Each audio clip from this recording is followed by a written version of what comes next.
নিষিদ্ধ করেছিল। কি বলে নিষিদ্ধ করেছিল? যে আমরা নাকি সন্ত্রাসের সাথে জড়িত, আমরা লুণ্ঠনের সাথে জড়িত, আমরা হত্যার সাথে জড়িত।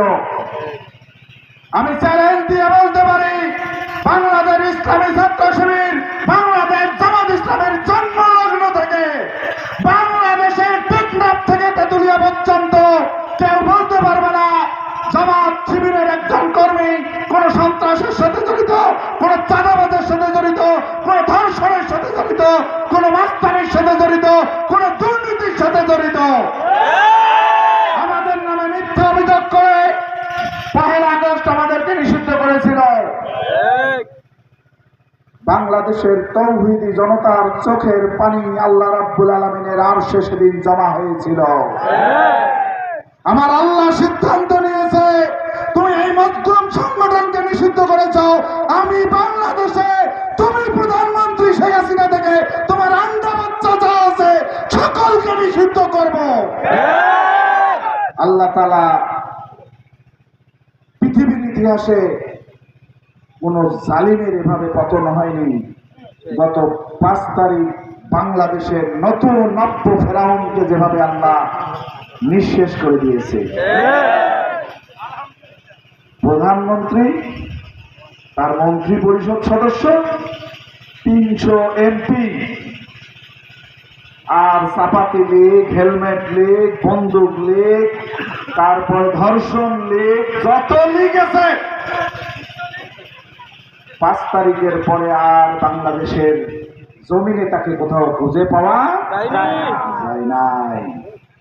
আল্লামা দেলোয়ার হোসেন সাইদি সাহেব 15-20 বছর আগে বলছিলেন যে আপনারা ইসলাম নিয়ে খেলবেন না, টেকনাফ থেকে তেঁতুলিয়া পর্যন্ত কোন ইন্দুরের গর্ত খুঁজে পাওয়া যাবে না যে যেখানে আপনারা লুকানোর সুযোগ পাবেন। তারা কি সুযোগ পাইছে?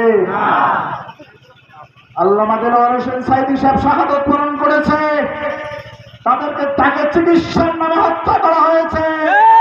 বাংলাদেশের ইসলাম প্রিয় মানুষের হৃদয়ে আঘাত আনা হয়েছিল। আল্লাহ তাআলা তার শাহাদাত কবুল করেছেন, আলহামদুলিল্লাহ। মাওলানা মতিউর রহমান নিজামী, শহীদ আলী হাসান মোহাম্মদ মুজাহিদ, শহীদ কামরুজ্জামান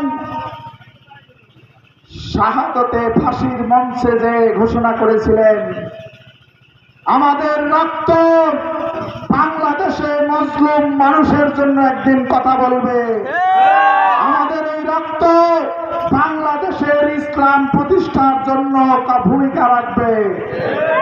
আজকে কি সেই রক্ত কাজে লাগতেছে? আমরা কি বুঝতে পারতেছি? আলহামদুলিল্লাহ।